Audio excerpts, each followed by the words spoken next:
Le contexte des 18 derniers mois, effectivement, n'a pas été le meilleur pour l'ensemble de l'économie. Cela dit, on est plutôt dans une situation de sortie de crise aujourd'hui. On le voit au niveau d'Inside, au travers du marché du paiement sans contact aux États-Unis, qui est en train de redémarrer après une année en stagnation, je dirais, très forte croissance, puis une année 2009 en stagnation. On observe un redémarrage. Les signes sont là maintenant pour nous dire que 2010 sera l'année des premiers déploiements pré-commerciaux sur la technologie NFC. Il y a en fait deux phénomènes. D'une part, l'adoption de NFC par les grands fabricants de téléphones mobiles. Ça prend du temps.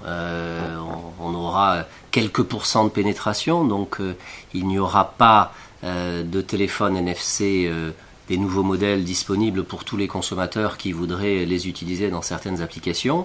Et c'est pour ça qu'il y a un phénomène en parallèle qui est celui de l'adoption du NFC sous forme d'accessoires, que ce soit sous la forme de micro SD cartes que l'on peut insérer à l'intérieur de son téléphone, ou sous la forme de peau intelligente dans laquelle on met notre puce NFC et qui permet d'adresser le marché des téléphones existants qui ne sont pas des téléphones NFC. Donc ça va accélérer la demande du marché en 2010, et on prévoit des déploiements massifs, c'est-à-dire en plusieurs dizaines de millions en 2011.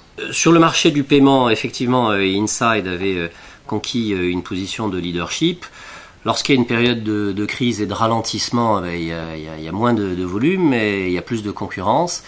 La bonne nouvelle, c'est que Inside a maintenu sa position largement dominante, particulièrement sur le marché nord-américain, USA, Canada, avec probablement 70% de part de marché.